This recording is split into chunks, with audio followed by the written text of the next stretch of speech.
এই মুহূর্তে নগর ভবনের সামনে আছেন সহকর্মী ফরহাদুজ্জামান।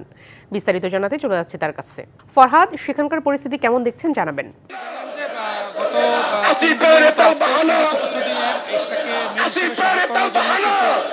কর্মসূচি পালিয়ে যাচ্ছে ঢাকা বিএনপির নেতাকর্মীরা।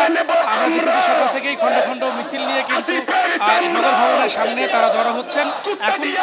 এখন পর্যন্ত কিন্তু তারা জড়ো হচ্ছেন। আমরা দেখেছি তারা বিভিন্ন ধরনের স্লোগানও কিন্তু দিচ্ছেন ইশরাককে মেয়র হিসেবে সমর্থনের জন্য।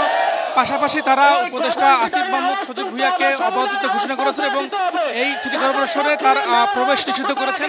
আমরা দেখেছি যে নগর ভবনের বিভিন্ন ভবনে কিন্তু তালা ঝুলিয়ে দেওয়া হয়েছে, যার কারণে এই নাগরিক সেবা কিন্তু ব্যাহত হচ্ছে এবং সেখানে কিন্তু আইন শৃঙ্খলা বাহিনী মোতায়েন করা হয়েছে।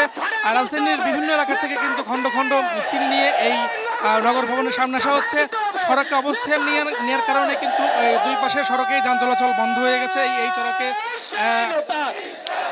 পুলিশ হেডকোয়ার্টার সিটি কর্পোরেশন, যার ফলশ্রুতিতে কিন্তু কিছুটা ভোগান্তিও তৈরি হচ্ছে এবং নেতাকর্মীরা বলছে ইশরাককে মেয়র হিসাবে শপথ গ্রহণ না করা হলে কিন্তু তারা এখান থেকে যাবেন না এবং এখানে কোনো ধরনের কার্যক্রম কিন্তু তারা চালাতে দেবেন না। আমরা এখানকার কর্মকর্তা কর্মচারীদের সাথে কথা বলেছি, তারাও বলছেন যে তালা দেওয়ার কারণে তারা কোনো ধরনের কার্যক্রম চালাতে পারছেন না। তারা অফিস এসেছে কিন্তু কোনো ধরনের কাজ কিন্তু তারা করতে পারছেন না। আমরা এখানে যারা আসছেন তারাই নেতাকর্মীদের সাথে কথা বলবো। একটু বলবেন যে আজকে আপনারা আর কি কি কর্মসূচি আছে এর বাইরে?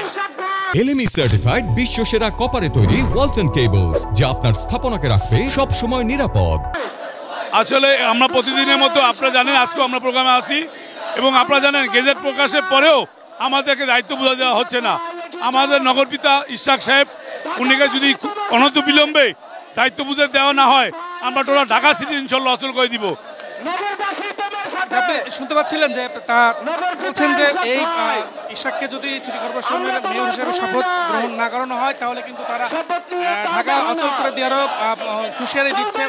পাশাপাশি তারা বলছেন যে অযৌক্তিকভাবে ইশরাককে মেয়র হিসেবে শপথ করানো হচ্ছে না, এর কারণ কি তারাও বুঝতে পারছেন না। এখন পর্যন্ত সিটি কর্পোরেশনের এই ফটকের সামনে কিন্তু বিভিন্ন খন্ড খন্ড মিছিল নিয়ে কিন্তু ঢাকাবাসী এবং বিভিন্ন নেতাকর্মীরা কিন্তু আসছেন এবং তারা বলছেন যে দ্রুত সময়ে যত দ্রুত এখানে এই শপথ গ্রহণের কার্যক্রম যারা শুরু করলেই তারা এখান থেকে উঠে যাবেন এবং সাথে সাথে উঠে যাবেন।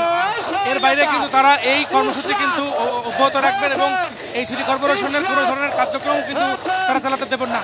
এবং এখানে আগত যারা কার্যক্রমে সেবাতে যারা এসেছিলেন তারাও বলছেন যে এটা কিন্তু তাদের জন্য একটা ভোগান্তির কারণ হয়ে দাঁড়িয়েছে, কারণ বিভিন্ন কার্যক্রম কিন্তু এই সিটি কর্পোরেশন থেকেই হয়ে থাকে, যার কারণে কিন্তু এই কার্যক্রম তারা ব্যবহার করতে পারছেন না। ফরহাদ, আপনাকে ধন্যবাদ।